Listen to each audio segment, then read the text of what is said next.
இந்தியாவின் மேற்கு பகுதியில் அமைந்துள்ள மகாராஷ்டிரா இந்தியாவின் முக்கியமான மாநிலங்களில் ஒன்று. இதன் தலைநகரம் மும்பை. இந்தியாவின் முக்கியமான நிதி மற்றும் வணிக மையங்களில் ஒன்றாக மும்பை விளங்குகிறது. உலக புகழ்பெற்ற பாலிவுட் சினிமா துறையின் முக்கிய மையமும் மும்பைதான். ஆனால் மகாராஷ்டிரா என்பது மும்பை மட்டுமல்ல. இந்த மாநிலத்தின் வரலாறு பல நூற்றாண்டுகளை கடந்து செல்கிறது. மகாராஷ்டிராவின் வரலாற்றில் சத்ரபதி சிவாஜி மகாராஜுக்கு மிக முக்கியமான இடம் உள்ளது. 17ஆம் நூற்றாண்டில் அவர் மராத்திய அரசை வலுப்படுத்தினார். இன்று ராய்கட், பிரதாப்கட், சின்ஹகட் போன்ற கோட்டைகள் அந்த வரலாற்றின் அடையாளங்களாக இருக்கின்றன. மகாராஷ்டிரா என்ற பெயரின் தோற்றம் குறித்து பல வரலாற்று கருத்துகள் உள்ளன. ஒரு பிரபலமான விளக்கத்தின்படி மகா என்றால் பெரியது, ராஷ்டிரா என்றால் நாடு அல்லது பகுதி.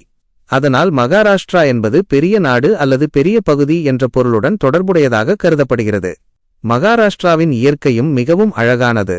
அரபிக்கடல் கடற்கரை, கொங்கன் பகுதி, மேற்கு தொடர்ச்சி மலைகள் என இயற்கை வளங்கள் நிறைந்த மாநிலம் இது.